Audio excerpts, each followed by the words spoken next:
Welcome to the Hiring Table, your weekly dose of hiring insights, airing Fridays at 12 p.m. Pacific.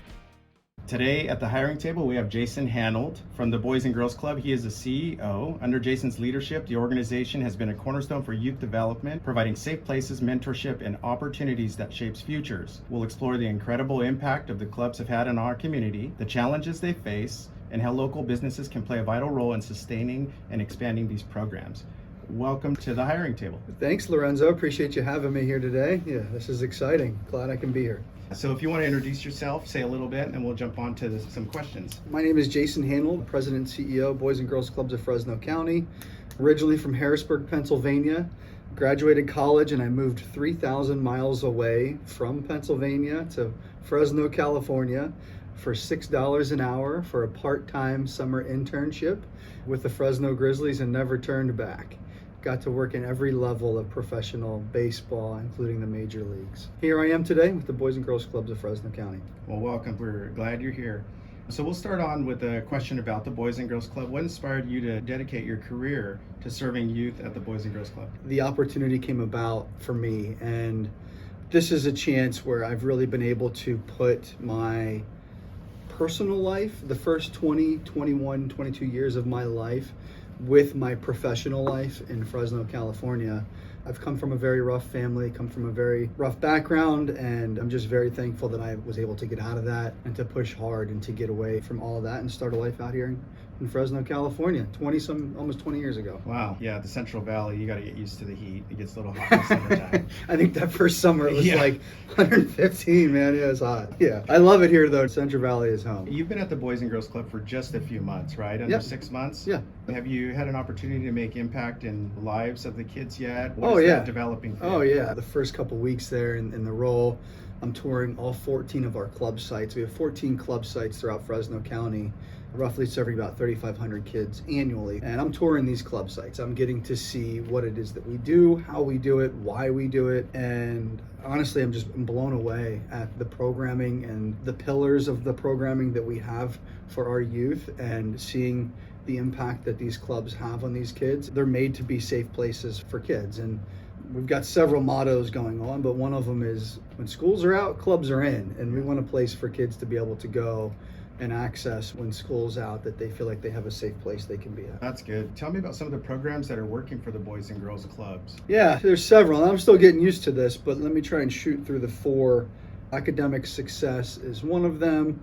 You've got workforce readiness, career launch, but the ones that really stick out to me, especially for our teens, are career launch, workforce readiness, where we're doing job coaching, interview process skills, where we're giving access and we're seeing our youth that come through our clubs, typically because of the family and the home situation they're in.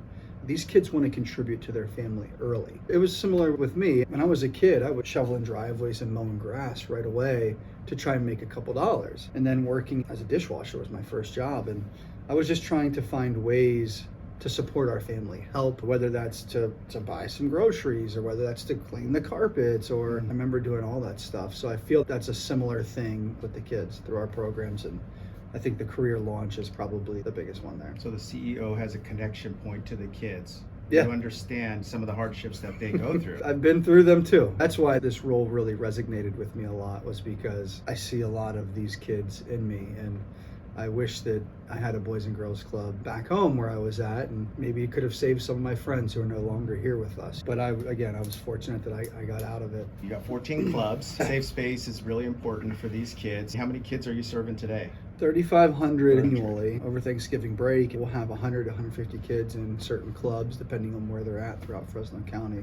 A safe place for them. We have that stanchion right as in the entrance, and the clubs are meant for the kids. We set these up, and we're continuing to set these clubs up so that kids have access. We know they're coming in for sports and esports. We have to magnify that. We have to make the sports programming better. We have to make the esports programming more enticing. But it's all the other stuff that we do to create that safe place, like Power Hour, where right after school, 2:30, 3 o'clock, every day in our clubs, these kids are spending an hour with our programming staff to help with homework. And it's coaching them, teaching them, helping them with the necessary skills on their homework to get them through that first hour so that they can get on to the fun stuff like the art side of things, or STEM, or the computer lab, or they're going in to play basketball for a little bit. It pulls on the kids to come participate in things, but beyond the gaming and the developing like the interviewing skills, what other things are they getting? What's the value for the kids that are maybe not have the best home situation? We know we've got a lot of raw data here, but if a child is in our club 3 times a week for 2 hours at a time,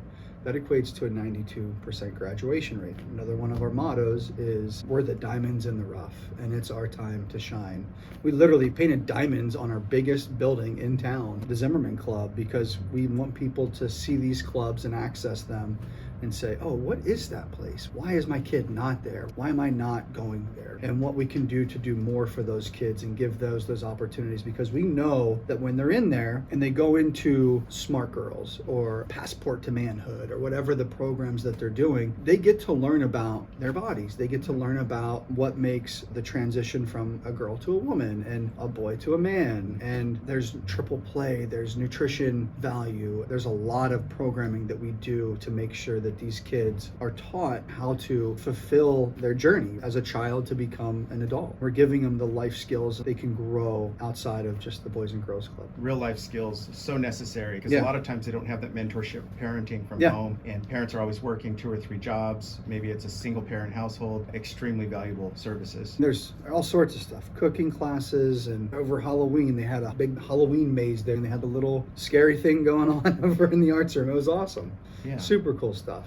What about accountability in the clubs? What is kind of a framework for accountability for these kids that are visiting for hours at a time? Yeah, there's structure. So there has to be structure. Our side to this is it starts with what we call a unit director, and a unit director pretty much oversees that club. That's their responsibility. And then under a unit director, there could be several staff. Our goal is a 1 to 15, 1 to 20 child to adult ratio. And in that, they could be a program manager, a program assistant. You can find kids who may have an adult volunteer with them. They're teaching what we would call my future digital literacy. They're showing them how phishing emails and scams and those sorts of things are going on and how to decipher away from that. We've set a structure in place on the programming side because it's important for accountability for these kids. We know that, again, you break it down, 3 times a week, 2 hours at a time equates to a 92% graduation rate. We know we're in the roughest parts of town, and if we continue that cycle and we expand on that with the number of youth in those areas, you're talking a decade down the road for a completely different enclave or a complete microsystem in that area that's different, because these children have the opportunity now to grow, become educated, and learn more life skills. That's absolutely critical. So the Boys and Girls Club's needs, you have some grant funding, you receive some donor-based funding. Where's the strongest need? Is it safety and operations? Like, where do you fall? For us specifically, it's really creating financial stability. I'm not saying that we're in a bad spot, because we're not in a bad financial spot. Our facilities and getting our facilities up to speed. We want the Exer Games eye wall so that kids can come in and have physical activity related to some digital eye wall that they can play on. There's multiple games that they can do there. We're always trying to evolve the clubs. They're top notch so that they are a place where kids want to come in, because we know more kids come in, more kids can be successful. We're heavily grant funded right now. I don't think that's the vision we're going to be a couple years down the road. That's a necessary part of the operation, but we're really doing a lot of corporate giving, individual giving. Fresno is notorious for big city, small town feel. You got to have a nice network of people in this area that you know. I'm fortunate that we know a lot of people in this area, and that really helps us with the funding side of it so that we can stabilize the operation for the long-term growth so that our facilities are top notch. No doubt. You have 14 locations. I am assuming some of these buildings are really old,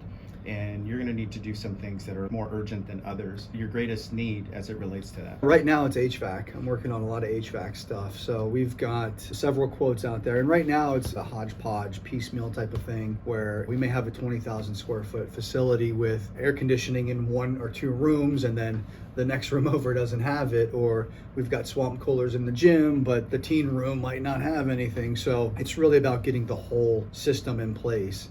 And that starts with HVAC. There's some rooms, for example, our East Fresno club, that kids can't access the gym after 12 p.m. because it's too hot in there, or kids can't go into the art room because it's too hot in the afternoon. Those are things that need to get addressed right away so that we can make sure that these kids have access to these areas. So HVAC is by far the biggest and most expensive need that we've got right now.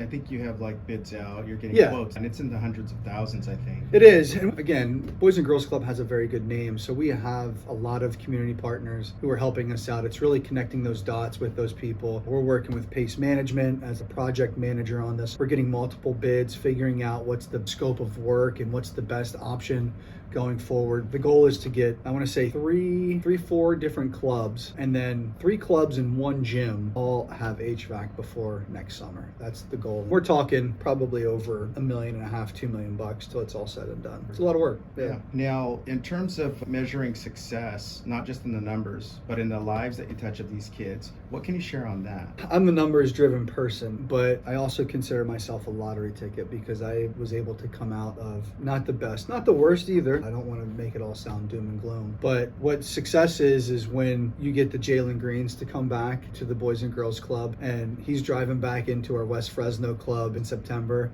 and he's visiting the club and hanging out with the kids, and there's hundreds of kids just eyeing him up, right? And he was one of the club kids, and watching him, that's an extremely high success story. But anytime you can change a community for the better. It starts with the youth, it starts with education, understanding the why of where they're at and how they're there, and then helping them progress along the way so that they can make better choices, better decisions, and not do drugs, not drink alcohol, not get involved in gangs, and why those things affect families and how those things affect families. Because it's not a matter of if those temptations will happen for our kids, it's just a matter of when. For us, we just have to do everything we can to coach them and prepare them to be able to make good, sound decisions when those conversations happen. We see those kids and we see the successes of those kids growing, who, whether they're going into a trade school or whether they end up going into college, it's awesome to see the alumni who return to the club, and they love it too. Just yesterday, we had a kid come back to our Zimmerman club, and you could just see the smile on his face at the doorstep as he's walking in. And you could see the smile on the staff.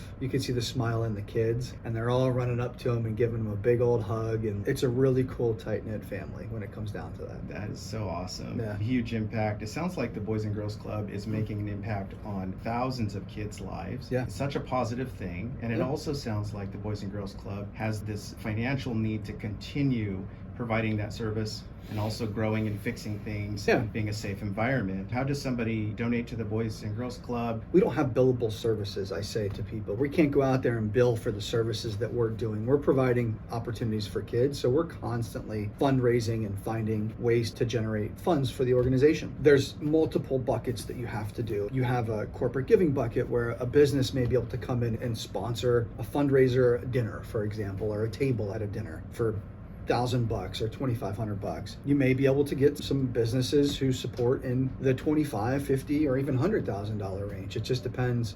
That's just one avenue of a bucket that really helps our programming expand. Beneficiaries of events, that's a big thing for us, where we just had the Fish Fund event where they generated for us as a beneficiary $120,000 for our alcohol and tobacco and drug and gang prevention program that we have. We also need the individual giving, and individual giving is anybody from $5 or $10 a month to $500 or $1,000 a month, depending on who you are and your ability to give. We need it all. I would say the best way, if you're an individual and you're out there and you're just looking for a place to give, come take a tour and see what we do.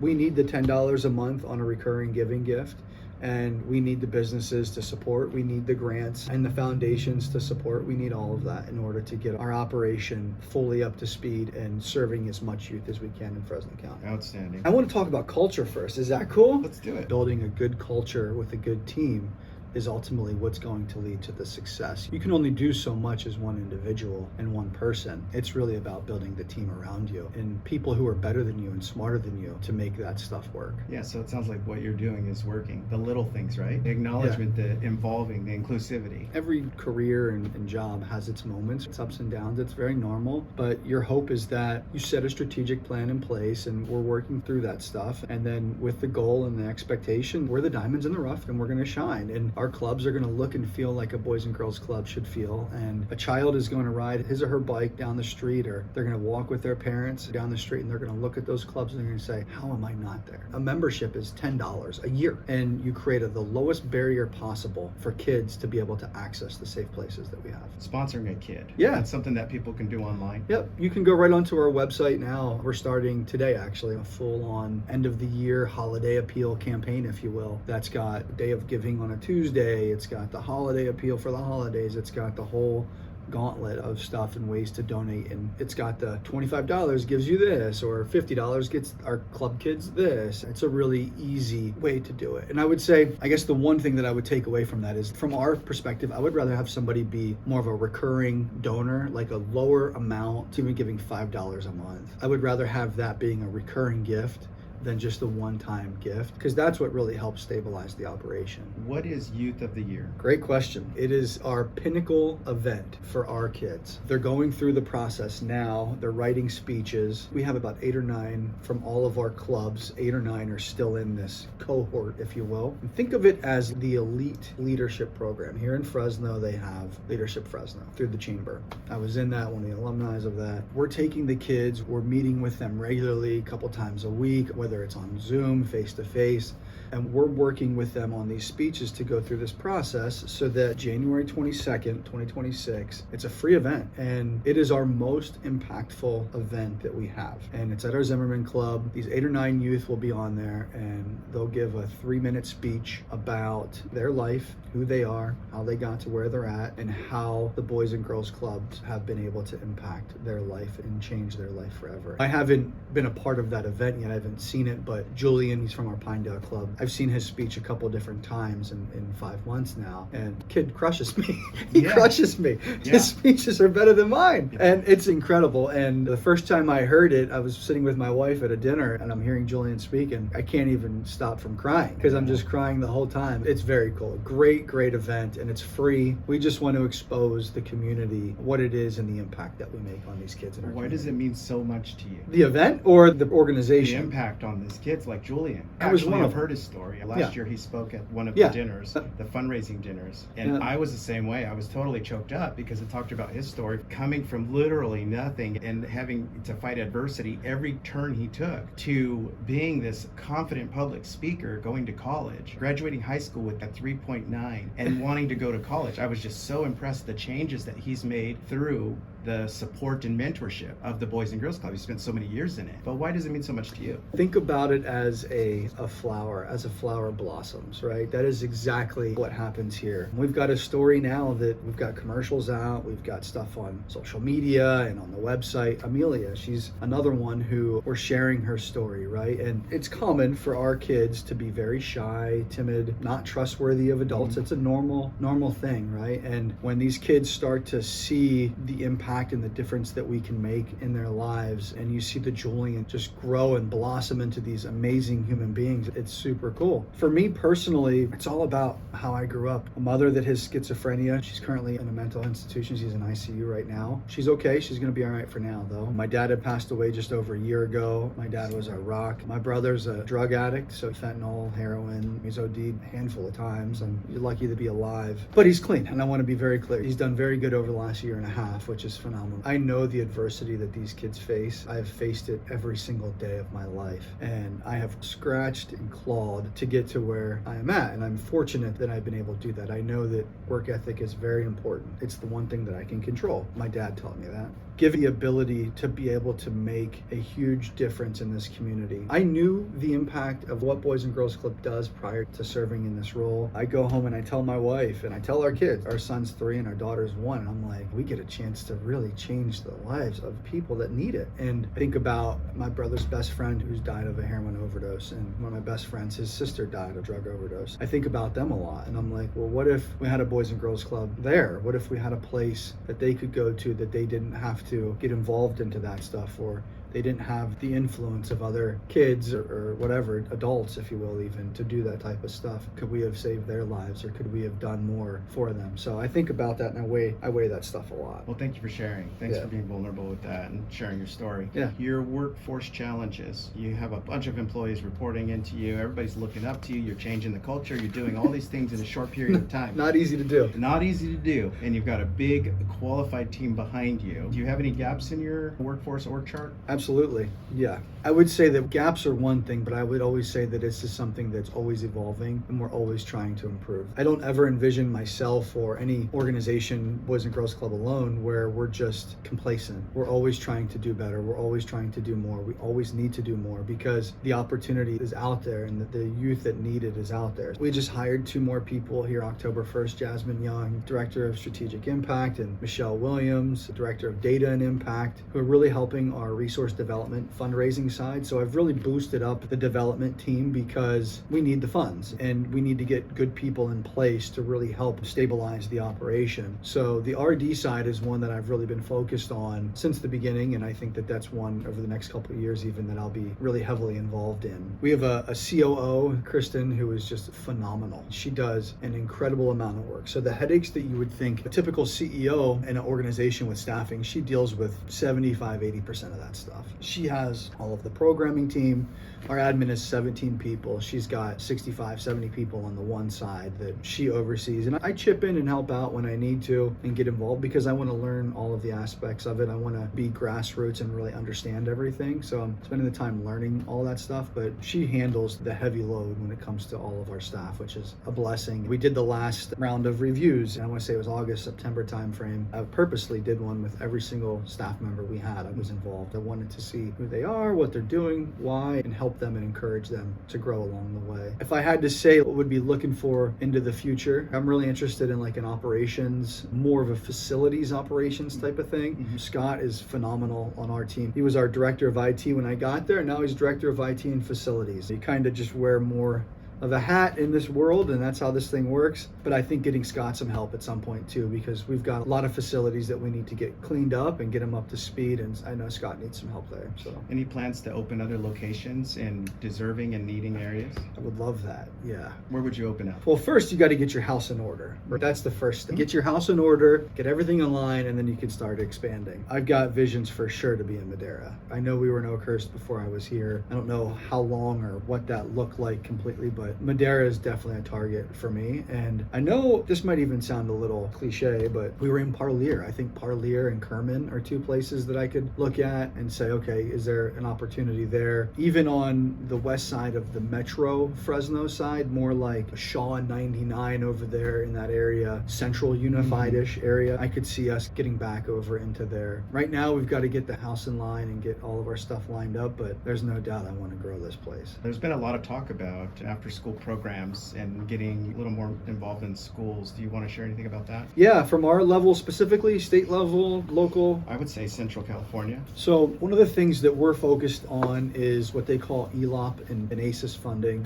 And essentially this is state money that is brought through, taxpayer funded through the state down to the school districts. And this isn't something that we've been doing in the past. This is a huge funding opportunity for us.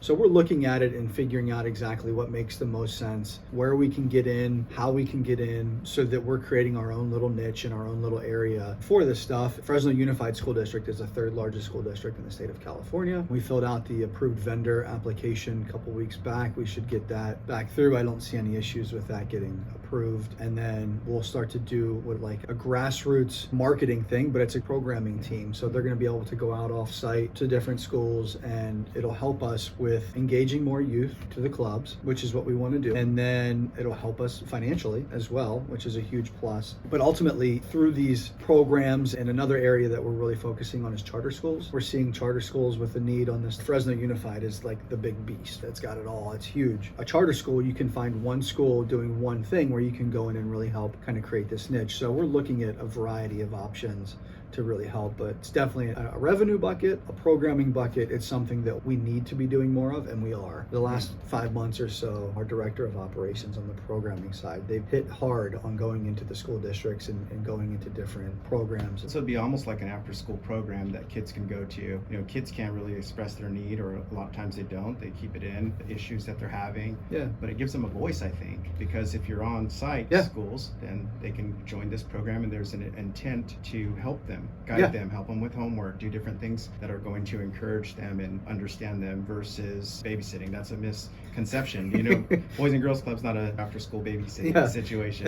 I hear that. I don't hear it a lot, but I do hear the kids come over to our club and they'll sit there and wait to get picked up from their parents because it's like a 15-minute or a half-hour delay or whatever. And that's fine. That's cool. That doesn't get to me, but it's our job to take that next step and to show these kids and the parents what it is that we do, why we do it, and the purpose behind that. That's awesome. Yeah. Very good. Any advice for somebody that maybe is a younger version of yourself, wanting to be a CEO in nonprofit? They have a passion for community. Do you have any advice somebody wants to be in your position? Great question. I like to think that I'm still young, Lorenzo, so I want to be clear. The thing is you really got to get involved. I started with Fresno Grizzlies, a minor league baseball team in Fresno, and we were involved in the community. We were doing things in the community already, like parades or different events that we're going to. What I started there, a couple different things, but FFA and 4-H scholarships were one thing that we started right away, and we're getting these what we called corporate deals. So XYZ Ag Company would provide funds for sponsorships, and we would take 10% and we would put it into a scholarship bucket for FFA and 4-H kids, and we end up giving $20,000 to $25,000 away a year to these kids sometimes, and it was an incredible thing. But it exposed me to the community and the needs in our community and what else is out there. I did Leadership Fresno, and I joined that while I was with the Grizzlies. It's a 9-month cohort of 20 to 25 people in town. It exposes you to everything that's going on around Fresno, opens your eyes to more stuff and social services in those areas. Before this role, I was with the Rotary Club of Fresno, a very large Rotary Club, which is weird to have a paid staff member, but it happens. There are many large Rotary clubs in the United States that exposes you again to multiple needs in the community. We're on the grant side where we're giving the money away. Now I'm asking for it. Yeah. I'm gonna switch the cards there a little bit, but it's all about, if you want to get involved, just go out and volunteer, go out and be a part of events, find things that bring you passion. I say this about the Boys and Girls Club and the Diamondbacks specifically. My dream was to play Major League Baseball, and obviously I wasn't good enough, but I lived my dream in being able to make it to the major leagues and work in the front office of a major league team. Not only did I work, I competed. And my second year, I was the first person to hit a sales goal out of 100-some staff members. So I was like, okay, I can do this. And I was very fortunate. I worked hard to get there. My passion is the Boys and Girls Club and giving back to our community. Most people, what their dream job is and what they're doing, and I've done that. Now this is my passion project. This is the thing that you wake up and you're ready to go to work. You don't think about it as being work. Every day things are changing. We're hanging signs up, we're painting walls. There's all sorts of things. Like, you're excited to see it. You want to go down there and see the change that's happening for the better for our community. It's awesome. Jason, it's been great. Thank you for joining us today. Yeah. I appreciate all your input. Thank you for joining us at the hiring table this week. Next week's episode is a must-watch as we host Michelle Cucciata, a CPA, AVP of Finance from Forward Advantage, airing Friday at 12 o'clock p.m. Pacific.